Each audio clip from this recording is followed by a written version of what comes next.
Hey guys, welcome to my channel. I am Vulsaria and I'm a digital artist as well as a Twitch streamer. Today we're going to be going over this tutorial on how to export all of your emo art format and sizes for your files. Now when I say emo, I mean custom artwork that you use and export into things like Twitch or Discord or Mixer or whatever platform can take that custom made art. So for me personally, I don't use platforms like Mixer, but I do use Twitch and I do use Discord. So I will be going over those two platforms specifically, but you can go ahead and take what I explain and apply it into whatever platform you would like to utilize this on. So the programs that I use are Adobe Illustrator as well as Adobe Photoshop. Now, I do all of my commission, badge, and emo artwork on Illustrator, and technically I could export it on Illustrator too, but I find it that it's a little bit more user-friendly and easier to understand when you utilize Photoshop, making sure that you have it in the right format as well as that right size. So I'll go over my 2 steps on how to get it done. That way you can go ahead and apply it for all of your future artwork too. So without further ado, let's go ahead and get started. Alrighty guys, so I opened up my Illustrator file. Here is the artwork that I did. It was a commission for an Overwatch streamer. It is Tracer. So I have everything done here. Now, if you want to see a tutorial about using Illustrator, I can definitely do that too, but this is just a minimum, like what I'm using basically. So I open up Illustrator, I have my emote. Now it's time for me to save it. So I'm going to go ahead and I hit File, Save, and it'll come to this window here. Now I'm going to go ahead and save it as Tracer so that I know exactly what I am naming this as, so that it's easier for me to basically find it later on. So I'm going to go ahead and hit save. Now I keep all of this at default. There's really no need for me to go ahead and change any of this. So I'm just going to hit OK. Now it's saved. Now I'm going to go open up Photoshop. I'm going to select new. Now what I'm going to start off with is Discord.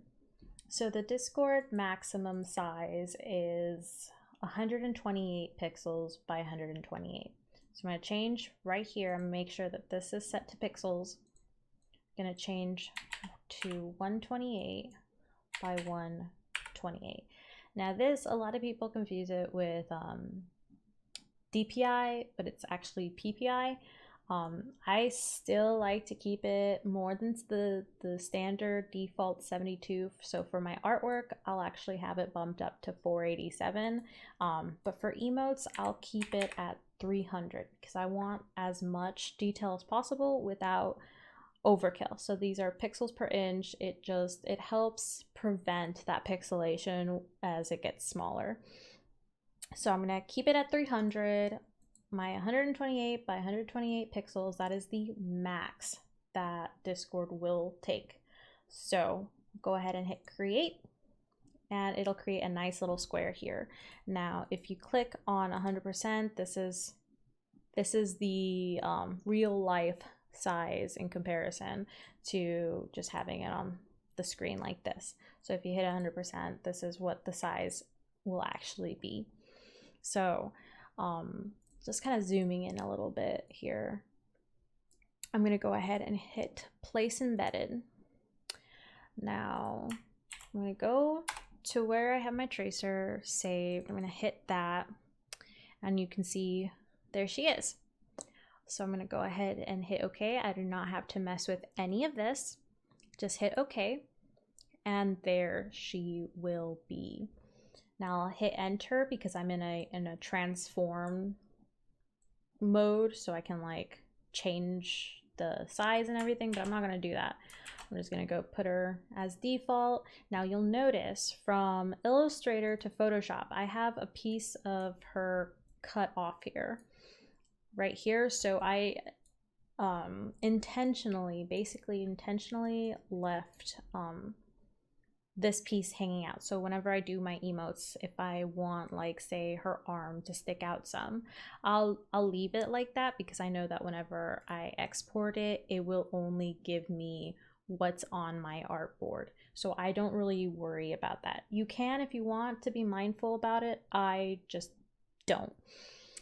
So I'm gonna go ahead and hit OK. I'm pretty happy with how this looks, and there we go. Now it looks really pixely right now because you have to remember this is up close and personal pretty much on your screen when it's really at the size of 128 pixels. Now 128 pixels, that's really, really small. But once we go ahead and hit 100%, it looks really good. So we're gonna go ahead and save this. We'll go ahead and say tracer, Discord, and here's where you need to make sure that you hit the right format. So it's gonna auto default to Photoshop, but we don't want Photoshop. We want the program to read what it is that we're saving. And if you hit JPEG, that is going to make that transparent little grids that you see back there white, and we don't want that.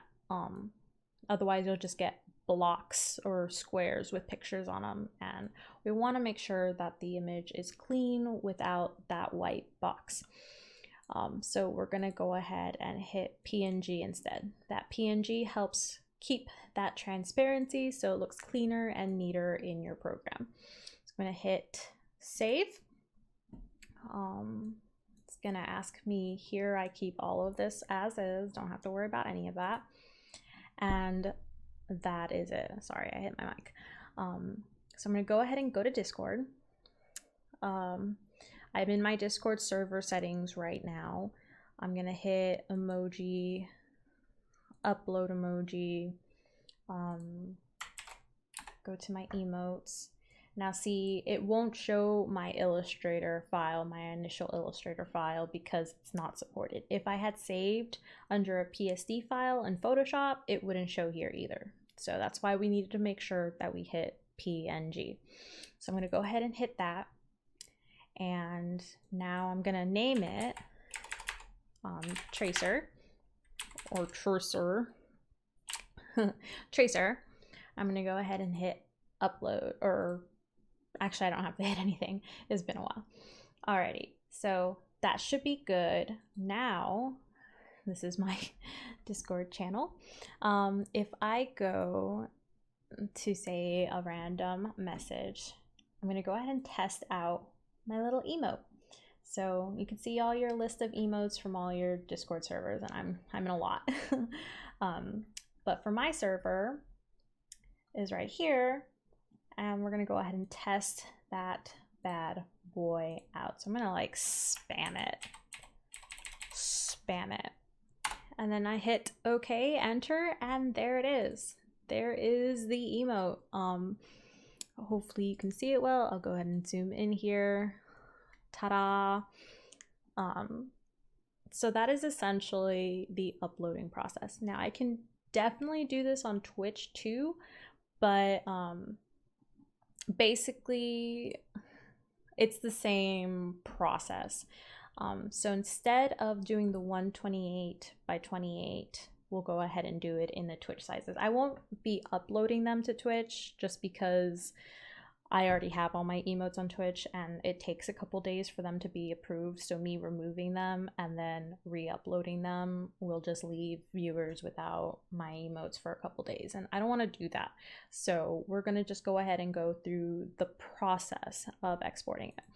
So say that I didn't have this. I wanted to create a new file. Instead of 128, I'm going to start with the largest Twitch size, which is 112. Now I'm going to keep it at 300 just because I want as much detail as possible. I'm going to go ahead and hit create. We're doing the same thing here. We're gonna hit the Illustrator version. Now remember, whenever you save or export to a JPEG or a PNG file, you're going to be losing that vector quality. So while it's still a really good resolution with that 300 ppi, it's not going to be as fantastic as that original piece. So you want to make sure you're hitting that original one. So I went ahead and imported it. Here it is. This is where I'll go ahead and hit save as. Just for my own peace of mind, whenever I'm doing Twitch emotes, I will actually create a file or a folder per emote. So say that I have a commission package where I'm doing five different emotes. I will have a folder per emote so that it can have its specific file sizes within each folder. So for instance, in this case, I would create a folder, name her tracer, open that folder, name the individual tracer file 112. So I know that is the size that you need for that slot. So I'll go ahead and save it as a PNG file, keep the settings default. Now, the reason I started off with 112 is because from here on out, it should be made a little bit easier. What I mean by that is I've saved my initial base largest file for Twitch. Then I go and hit image resize. So here, I'm going to switch this to pixels. So we'll see that it's still at 112. From here, all I have to do is go the next size down.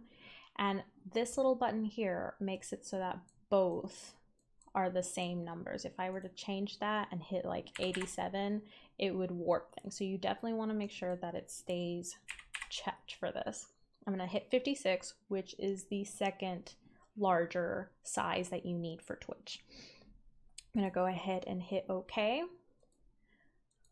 Save as, and I'm still in that folder. And I'm going to name it 56 as a PNG. I'm keeping everything the same here. I hit OK.